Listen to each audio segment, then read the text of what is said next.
Before we descend into the frozen heart of this story, before we peel back the layers of a nightmare so deeply buried that it took 2 full years for the world to even know it existed, I need you to do one small thing for me. Hit that subscribe button. Leave a like on this video. Drop a comment below telling me where in the world you are watching from right now. It costs you nothing, but it tells the algorithm that this story matters, that these victims deserve to be remembered, that the truth should reach as many people as possible. Thank you. Now turn off the lights, put on your headphones, and understand this before we begin. What you are about to hear is not a ghost story. There are no phantoms here, no supernatural forces lurking in the shadows. The monster in this tale walks among us. He smiles at you. He hands you a life jacket. He asks if you need help adjusting your equipment. And then, when you turn your back to look at the water, he is already planning the exact moment he will take everything from you. The morning of July 14th, 2019, broke over the southwestern coast of Alaska with a stillness that felt almost sacred. The kind of stillness that makes you believe the world is holding its breath just for you. The air temperature hovered at a gentle 55 degrees Fahrenheit, which for this part of the world in midsummer is practically a gift from the heavens. The sky was an endless sheet of pale blue, not a single cloud daring to mar its perfection. The coastal bay lay flat and motionless, like a mirror laid down by God himself to reflect the mountains. It was the kind of morning that whispers to you, that pulls you outside, that makes you feel invincible. And that, perhaps, was the first cruelty of the day. Because on a morning this beautiful, this serene, this utterly perfect, you would never in a million years believe that something monstrous was already waiting for you. Katie Thompson and Emma Clark were 20 years old. They were students, friends, the kind of young women who stood at that shimmering threshold between adolescence and adulthood where everything still feels possible, where the future stretches out like an unmarked road and you genuinely believe it will lead somewhere extraordinary. They had been planning this kayaking trip for months, not casually, not on a whim. They had studied topographic maps spread across kitchen tables, tracing routes with their fingertips. They had coordinated schedules, checked weather forecasts, calculated tide patterns. They had informed their parents of every single detail, where they would launch, which route they would follow, what time they expected to return. This was not reckless abandon. This was preparation. This was 2 young women doing everything right. The route they had chosen wound through a narrow river channel that fed into the bay near the national park, approximately 12 miles in total length. It passed through dense coniferous forest where the trees grew so thick and tall that they formed natural corridors of permanent twilight, even at midday. It threaded between high rocky cliffs streaked with moss and lichen. It was beautiful. It was remote. And here is the critical detail that would later haunt every investigator who touched this case. Just 2 miles from the starting point, cell phone service disappeared completely, vanished, as if someone had drawn a line in the water and said, "Beyond this point, no one can hear you. No one can find you. You belong to the wilderness now." At 8:20 in the morning, Katie and Emma walked into a local water sports rental shop, the kind of place you find in every coastal town in Alaska. Weathered wood, the smell of neoprene and salt, racks of paddles leaning against the walls like sleeping soldiers. An employee logged them into the register. 2 single-person kayaks, red plastic, bright and impossible to miss. 2 paddles, 2 life jackets. The employee would later tell police that the girls seemed calm, confident. They carried small waterproof backpacks containing water, food, and their phones. They laughed about something. He could not remember what. He watched them carry their kayaks down to the water's edge, watched them push off, watched them paddle away into that glassy, silent morning. He did not know that he was watching 2 people disappear from the world of the living. He did not know that the man who had helped them adjust their life jackets, who had smiled at them, who had pointed them toward the river, would be the one to ensure they never came back. The girls had promised their families they would check in by 6 in the evening. That was the agreement, the sacred covenant between parent and child who ventures into the wild. You will call. You will tell me you are alive. You will tell me you are safe. 6 o'clock came. The dock where they were supposed to return their equipment stood empty.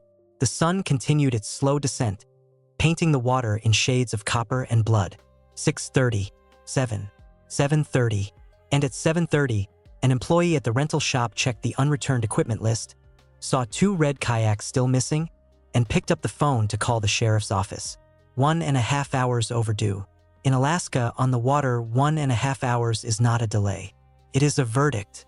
Katie and Emma's parents had been calling all evening, every few minutes, then every minute, then every 30 seconds, as if sheer repetition might somehow punch a signal through whatever void had swallowed their daughters. The calls went straight to voicemail. Then they stopped going through at all. The cell phone carrier would later provide records showing the last activity on both devices at 9:45 that morning, pinging a tower near the starting point. After that, nothing. The phones had gone dark. The girls had gone dark. The world above the water continued turning. But for Katie and Emma, something had already ended. The search and rescue operation launched at 6 the following morning. Sheriff's deputies, National Park Service rangers, K9 units with German shepherds whose noses could detect a human scent molecule among millions. Dozens of volunteers who grabbed their boots and their flashlights and drove to the staging area without being asked. Because in Alaska, when someone goes missing, you go looking. You do not wait for permission. You do not wait for daylight. You go. They combed 15 miles of shoreline in the first 24 hours. They checked every cove, every sandbar, every tangled mess of driftwood and fallen timber that lined the coast. The forest here grows right down to the water's edge, creating these dark, dripping tunnels where the light barely penetrates even at noon. The dogs were brought to the shore. They sniffed, they circled, and then they stopped, because on wet, slippery pebbles, a scent trail lasts perhaps 10 yards before the salt and the spray wash it clean. The dogs could not tell which direction the girls had gone after coming ashore. They simply could not tell. And that silence from the dogs was louder than any bark. At 2:15 that afternoon, a rescue helicopter spotted something. A flash of unnatural color against the gray and green of the rocky shore, 7 miles downstream from where the girls had launched. The ground team arrived 30 minutes later and confirmed what the pilot had seen. One of the red kayaks. It was lying on dry land, dragged up onto the pebbles above the high tide line. And this is where the first crack appeared in the story everyone wanted to believe. Because the kayak was not damaged. No holes, no deep scratches, no signs of collision with rocks or submerged logs. It had been placed there, set down, arranged. Inside it lay one paddle and one waterproof backpack belonging to Emma Clark. The backpack was sealed. The dry clothes inside were dry. The water bottles were unopened. Everything was intact. Everything was waiting. But the second kayak, the second paddle, and both girls were simply gone. Over the next 10 days, the search expanded to a scale that the region had rarely seen. Volunteers and rescue workers swept through dozens of square miles of forest. Divers descended into the dark, freezing pools along the riverbed, feeling their way through underwater pits where the current carved hollows in the rock. Helicopters with thermal imaging cameras flew grid patterns over the canopy every single day. But the coniferous trees formed a roof so thick, so impenetrable, that the thermal sensors could not read what lay beneath. The forest kept its secrets. The forest always keeps its secrets. Each night, the temperature dropped below 35 degrees. Each night, Katie and Emma's parents sat in their homes and stared at their phones and waited for a call that did not come. Each night, the hope grew thinner, more translucent, more like something you could see through. And on July 25th, the sheriff's department issued the official report. The active search was suspended. The case was classified as a disappearance under unexplained circumstances. The primary working theory was an accident on the water. A sudden gust, a fast current, one kayak capsizing, the other girl trying to help, and both of them pulled under by the cold, in different river. But this theory had a wound in it, a question that would not heal, that would not close, that would fester in the minds of the families and the investigators for 2 full years. If 2 girls set out in 2 separate kayaks, and both of them drowned in a tragic accident, why was only one kayak found on the shore? Why was it neatly pulled up above the tide line, undamaged, with the backpack still sealed inside? And where was the second kayak? Where did it go? Water carries things. It breaks them, scatters them, sinks them, but it does not make them vanish completely, not without a trace. Not without a single splinter of red plastic washing up anywhere. Unless someone took it. Unless someone hid it. Unless the accident was not an accident at all. 2 years passed. I need you to understand what 2 years means in a case like this. 2 years is 730 days of waking up and reaching for the phone before you remember. 2 years is 730 nights of dreaming that your daughter walks through the front door, smiling, saying sorry I'm late, and then waking to the silence. 2 years is the slow, grinding erosion of hope until what remains is not hope anymore but habit. The habit of hoping, the reflex of it. The case file sat in the archives of the sheriff's department, gathering dust. The red kayak sat in an evidence locker. The families held their memorials. The town moved on. It had to. You cannot live inside a wound forever. Eventually, the body demands that you close it, stitch it up, cover it with scar tissue, and keep walking. Katie Thompson and Emma Clark were dead. Everyone accepted it. Everyone mourned it. Everyone buried them in their hearts and tried to grow something new over the grave. And then came August 23rd, 2021.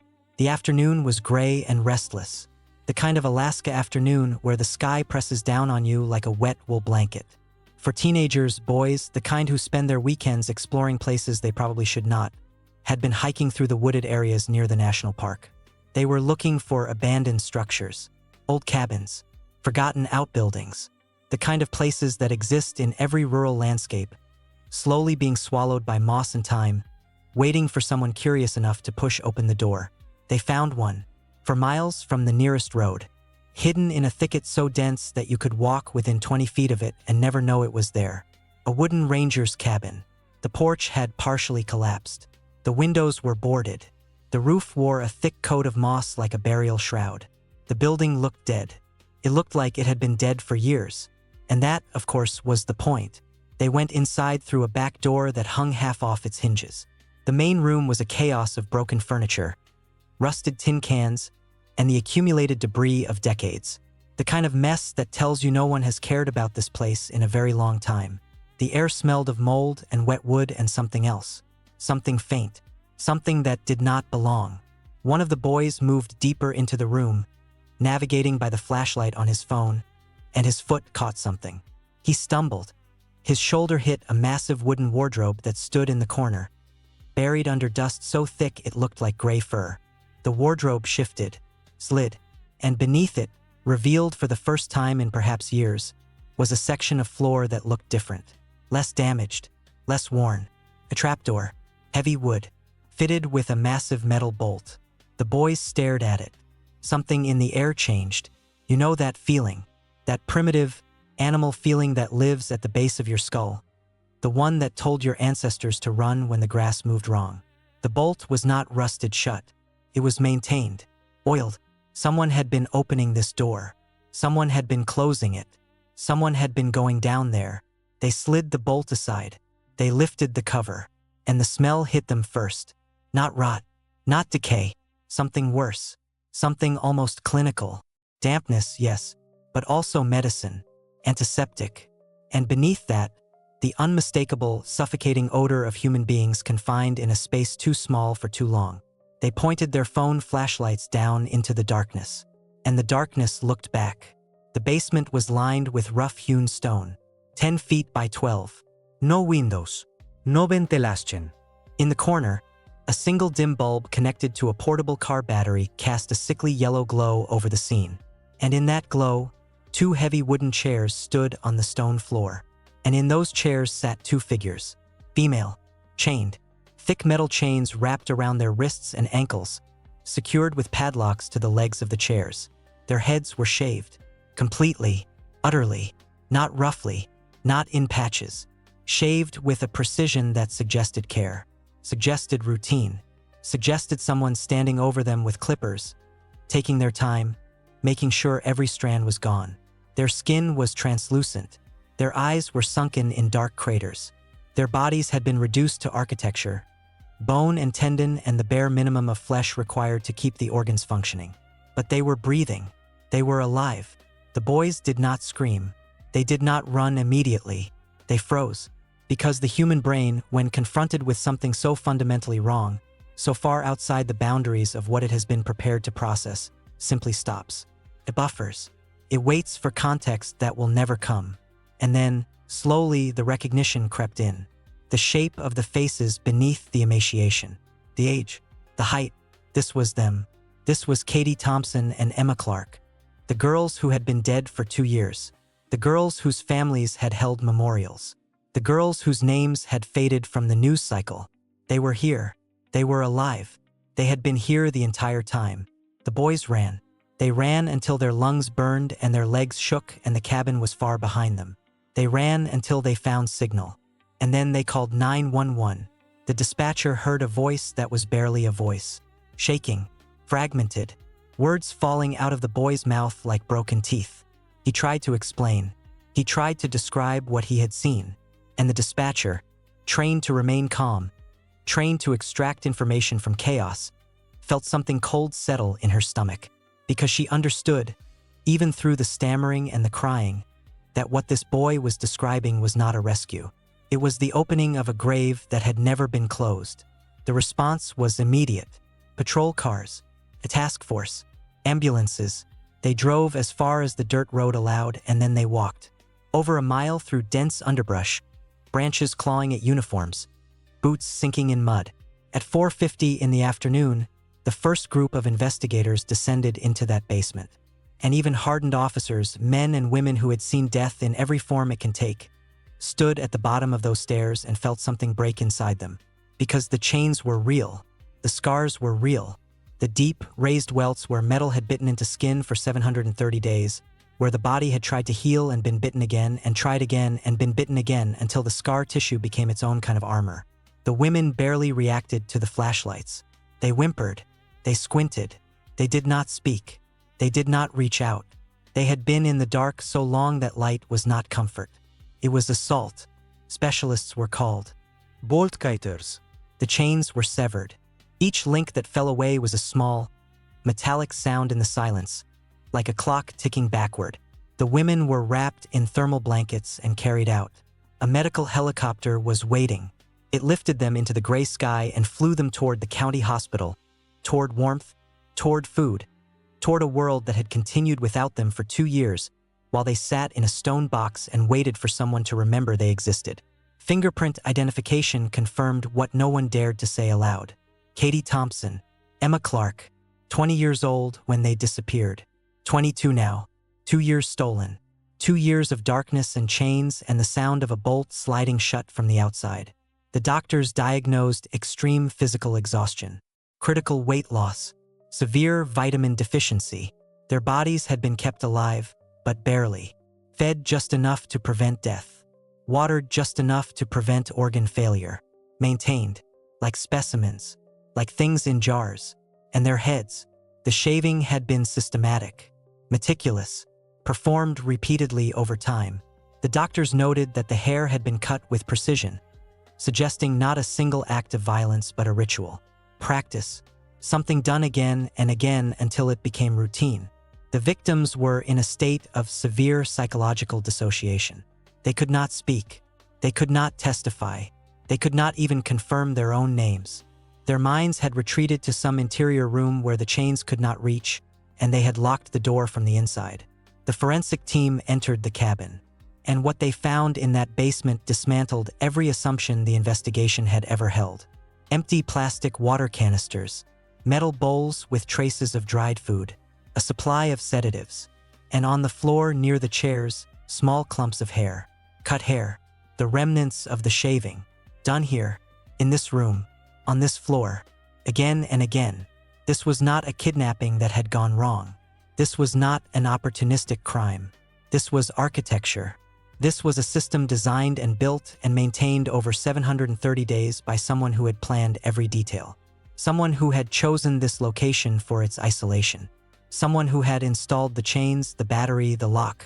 Someone who had come here regularly, in secret, to feed them, to drug them, to shave their heads, to keep them alive in the dark while the world above held memorial services and moved on. The case was reclassified immediately. Kidnapping, unlawful imprisonment. The task force expanded. And the questions that now faced the investigators were infinitely more terrifying than the ones they had asked 2 years ago. How do you abduct 2 adult women in broad daylight without a single witness? Why was only 1 kayak found? Who had access to this cabin? Who came here week after week, month after month, carrying water and food and sedatives and was never seen? And what kind of mind keeps two human beings chained in a stone box for 2 years? What does that mind want? What does it need? What does it feed on? The first answer came quickly. Too quickly, perhaps. The cabin, according to National Park Service registration documents, was listed as an auxiliary inspection structure assigned to the reserve's 14th sector, and the inventory list showed that only one employee held the keys. Only one person had unrestricted access and technical oversight of this building and the land around it.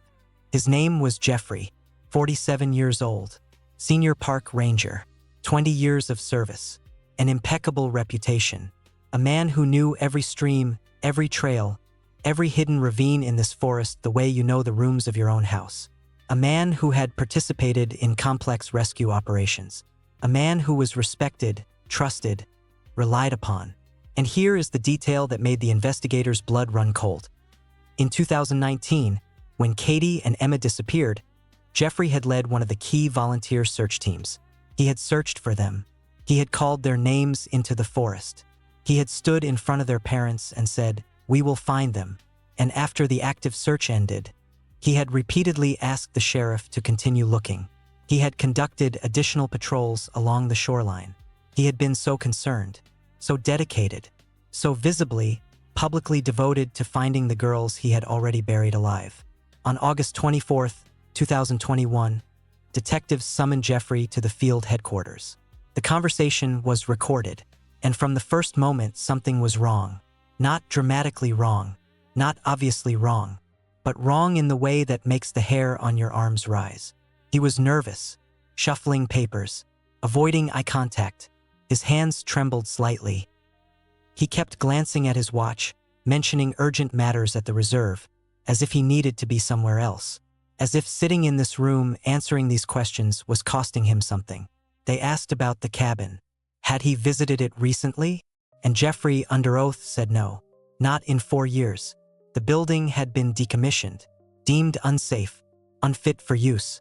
He did not even have the keys to the lower rooms. This was his story. Clean, simple, final. 20 minutes later, while answering a question about logistics, Jeffrey said something. A small thing, a throwaway detail. He mentioned that last year, after a heavy snowfall, he had personally entered the building to check the roof. And he added that the cabin had not actually been fully written off the books. It was still listed in the reserve fund. The detectives looked at each other.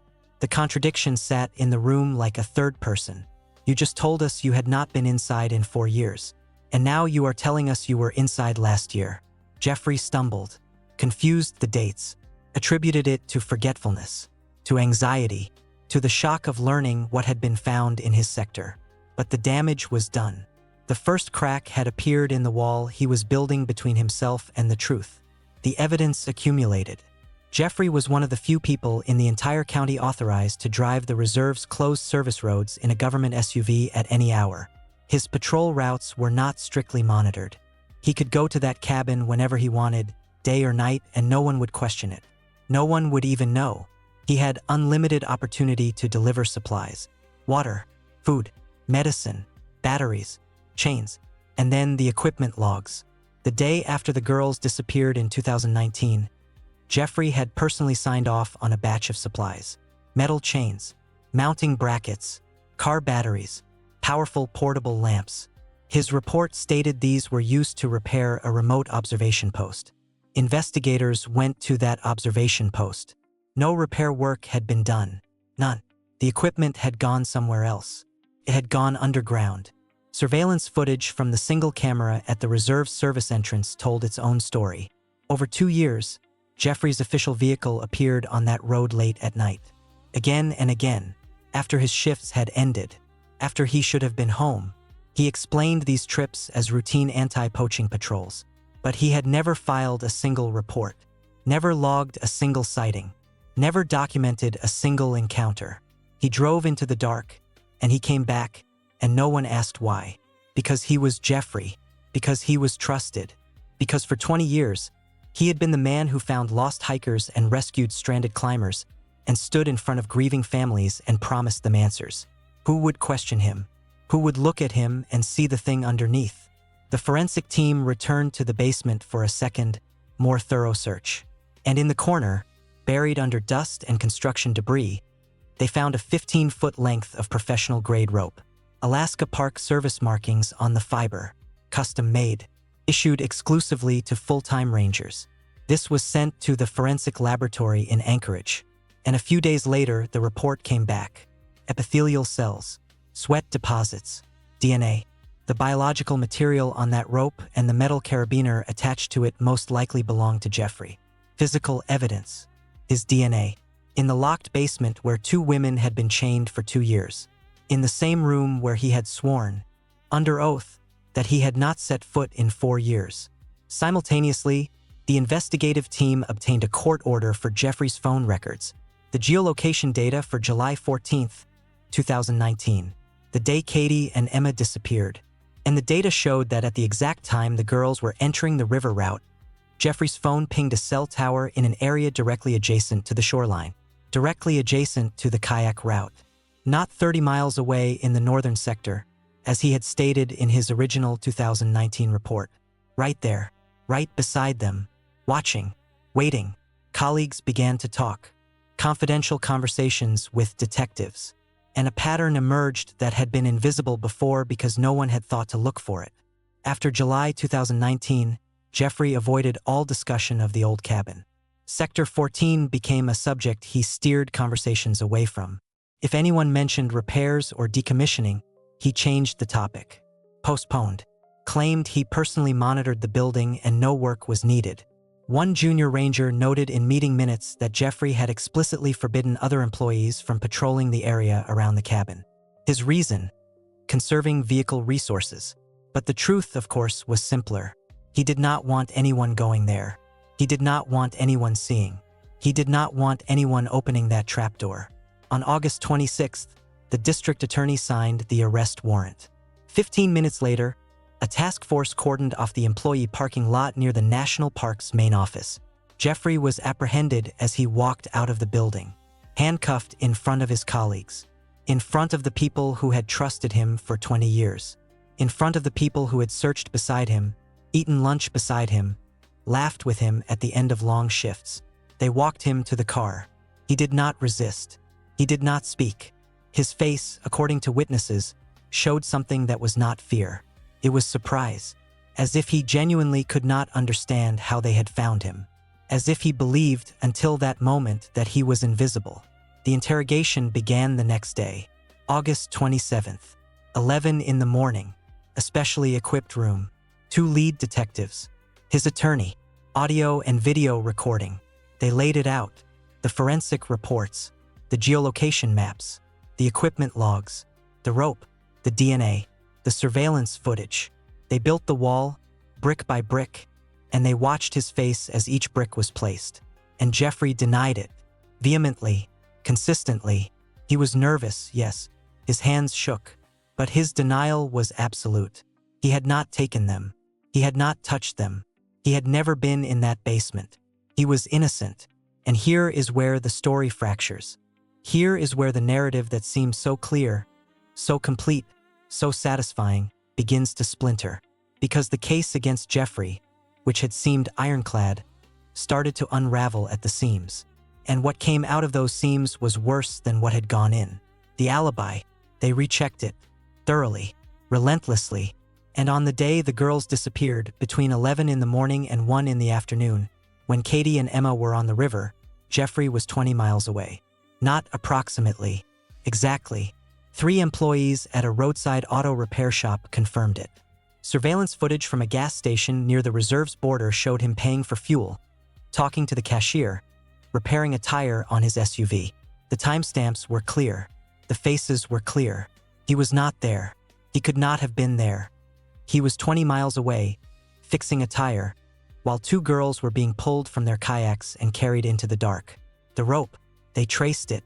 The markings indicated a 2014 batch, and the Park Service Logistics Archive showed that this entire batch had been written off 4 years earlier due to expired shelf life.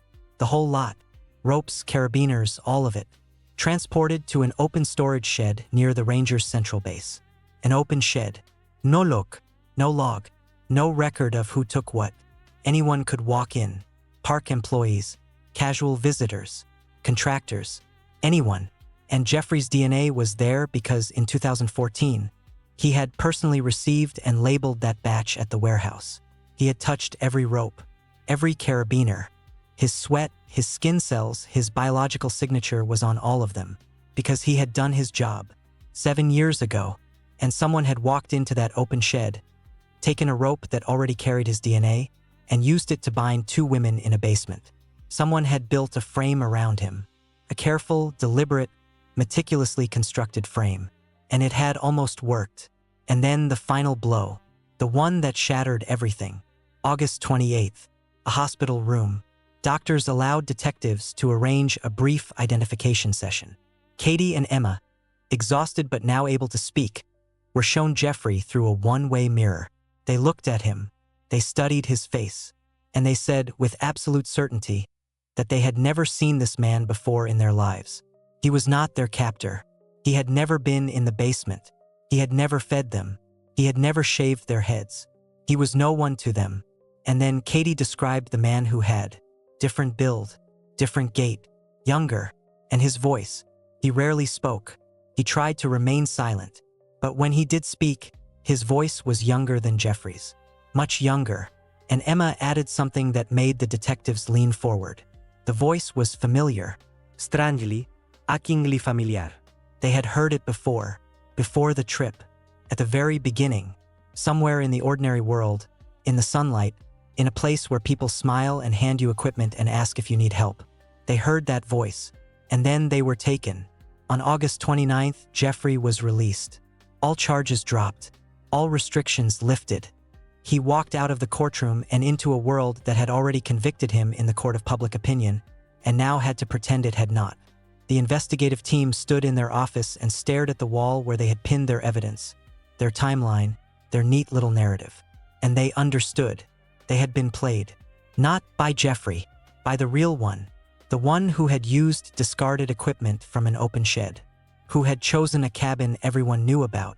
Who had built every breadcrumb to lead to the ranger. Who had watched the investigation from the inside, smiling, nodding, expressing concern. Who had been so clever, so patient, so utterly without conscience, that he had turned the entire police force into his puppet for an entire week. And now he was still out there, still breathing, still walking, still living his life as if he had not buried 2 women alive for 730 days. The case returned to zero, not to square one, below zero, to a place where every assumption had been poisoned, every instinct doubted, every piece of evidence viewed with suspicion. The investigators had to admit something that sits in the throat like broken glass. They had been outthought. The person who did this was not impulsive, not desperate, not sloppy. He was an architect. He had built this crime the way an engineer builds a bridge. Every load calculated, every stress point accounted for, every failure mode anticipated. And he had built it around a false center, a decoy, a man whose reputation made him the perfect suspect. The real question, the only question, the question that mattered, was this: who was the young man with the familiar voice? Who knew their schedule? Who had access to the river?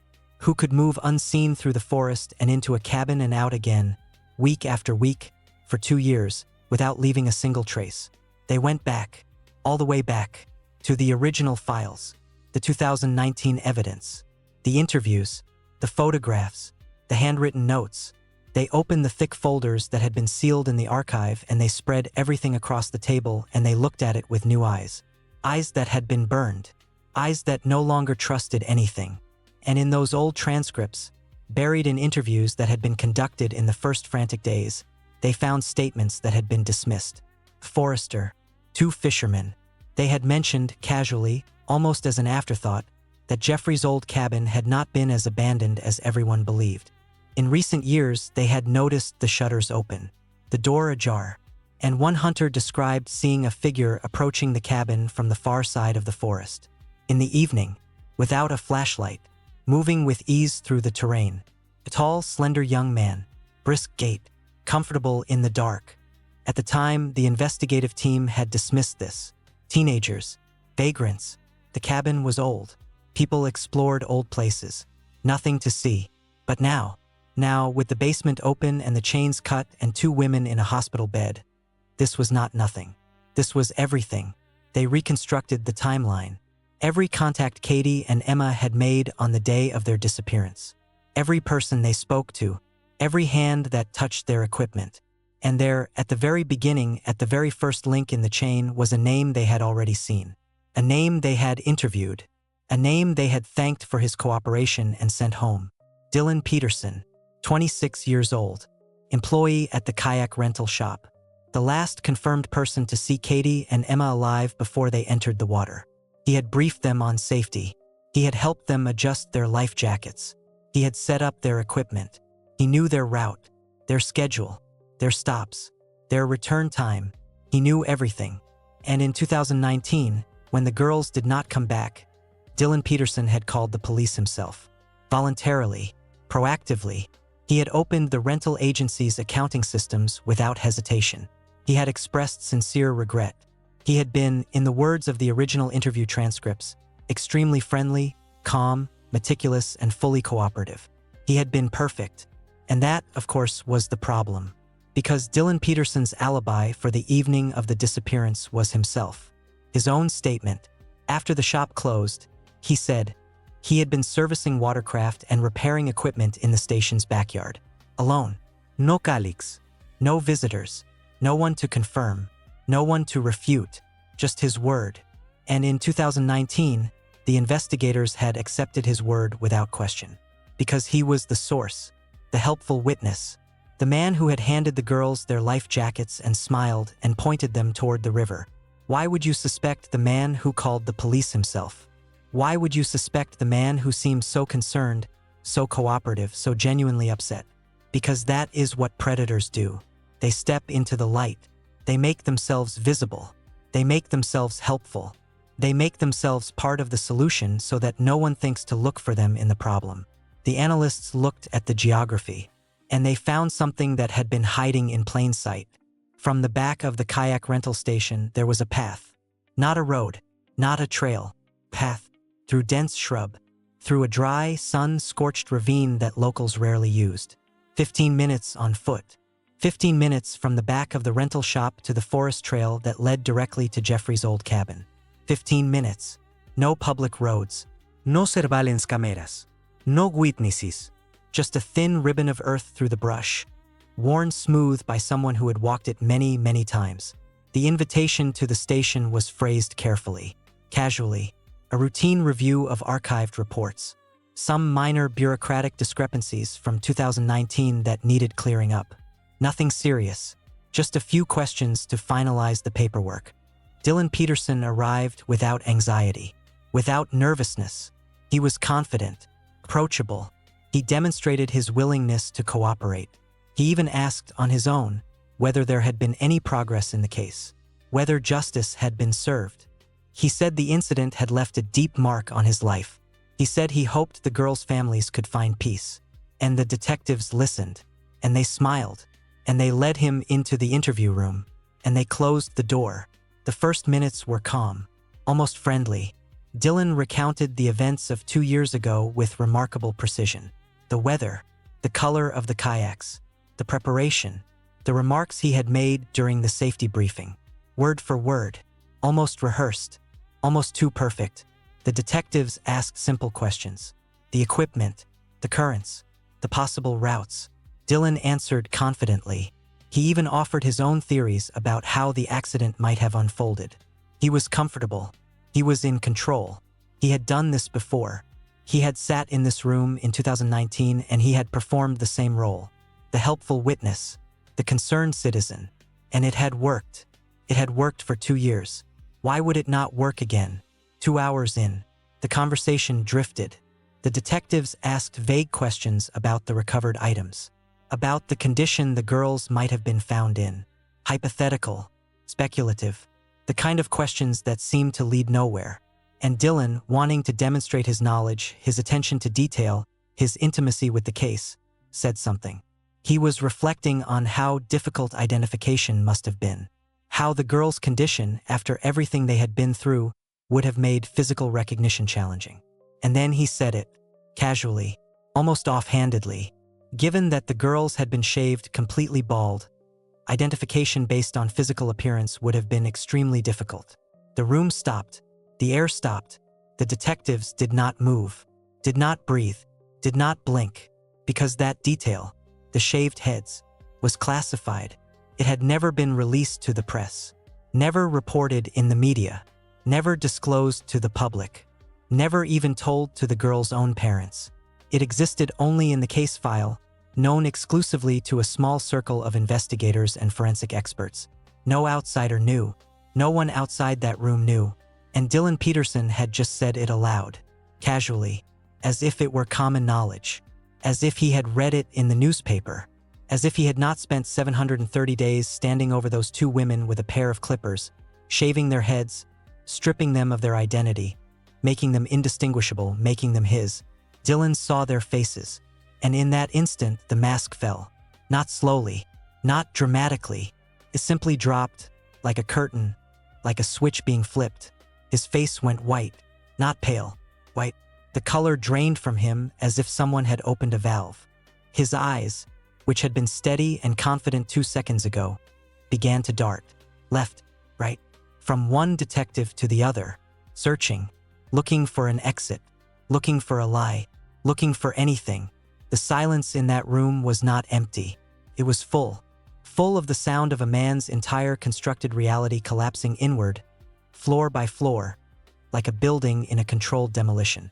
He tried to speak, tried to recover, stumbled over words, said he had guessed, said he had heard rumors, said someone had told him during the initial search, and they asked him who told you, name them, and he could not. He could not name a single person, a single source, because no one had told him. No one could have told him. The only person who knew that those girls were shaved bald was the person who had held the clippers. And that person was sitting in this chair. He unraveled. The composure, the meticulousness, the 2 years of careful, patient, invisible performance. All of it came apart in minutes. His voice trembled. His answers contradicted each other. He mixed up dates, invented new stories, contradicted his own previous statements about where he had been on the evening of the disappearance. He was no longer the helpful witness. He was no longer the concerned citizen. He was a man watching himself drown in his own words, thrashing, grabbing at anything, finding nothing. And the detectives ended the interview. They read him his rights. They changed his legal status. And they placed him under arrest. Right there, in that room, in that chair. A single sentence had done what 2 years of investigation could not. A single careless, arrogant, narcissistic slip had torn down the entire facade. In the detention facility, with an attorney present, Dylan Peterson's defense collapsed entirely. Faced with his own words, his own knowledge, his own impossible familiarity with classified details, he stopped denying. He agreed to cooperate. He agreed to talk, and what he said filled the transcripts with a cold, flat horror that made even hardened investigators set down their pens and walk out of the room. Because his motive was not grand, not complex, not the product of some elaborate psychological labyrinth. It was small, petty, staggeringly, terrifyingly small. He had worked at the rental shop for several years, and in those years he had felt invisible, not mistreated, not bullied, just unseen. Customers walked in, took their equipment, and walked out. They did not look at him. They did not remember his name. He was part of the background, part of the furniture, a function, a pair of hands that handed you a paddle and adjusted your life jacket. And this invisibility had calcified inside him, year by year, into something hard and bitter and poisonous. He felt owed. He felt that the world had taken something from him by refusing to see him. And he wanted, with a need that consumed him, to be seen, to matter, to hold power over someone, to be the center of someone's universe. On the day Katie and Emma came to rent their kayaks, Katie caught his attention. Something about her, her focus, her quiet confidence, the way she studied the equipment without rushing. He tried to talk to her, not professionally, personally. He went beyond the script, and at some point he asked for her phone number. And Katie, without cruelty, without malice, simply said no. Coldly, firmly. making it clear that she had no interest in knowing the man behind the counter. She turned back to her equipment. She turned back to Emma. She moved on. And Dylan Peterson stood there, holding a life jacket, and felt something inside him crack. Not break, crack, the way ice cracks before it shatters. Because to him, that rejection was not a woman saying no. It was the world confirming what he had always feared, that he was nothing, that he was invisible, that he would always be invisible. And he decided in that moment, standing in the rental shop with the smell of neoprene and salt in the air, that he would make her see him. He would make her remember him. He would make her unable to ever forget him. He knew their route. He knew their schedule. He knew every stop, every rest point, every mile. He had set up their equipment himself. He had watched them paddle away. And then he went to the back of the station, where the service boats were kept. Fast boats, powerful boats, the kind used for maintenance, for emergencies, for reaching remote stretches of shoreline quickly. He took one, and he overtook them, quietly, efficiently. He knew where the cell service ended. He knew where the forest pressed closest to the water. He knew where no one would hear, and he set up his ambush on a stretch of rocky shoreline so isolated, so completely cut off from the world, that a person could scream there until their throat bled and no one would ever know. He damaged one of the kayaks, created a staged emergency, made it look like an accident, like a collision with a rock, like the river itself had turned against them. And then he appeared, helpful, concerned, offering assistance. And in the moment they turned to him, in the moment they trusted him, he took them. He had planned every step after that. The transport, the cabin, the chains, the food schedule, the sedatives, the shaving. He had planned it all. And he had planned the search. He had called the police himself. He had offered information. He had guided them. He had controlled them. He had stood in that interview room in 2019 and performed grief and concern while two women sat in a stone box for miles away, waiting for him to bring their next meal. The shaving.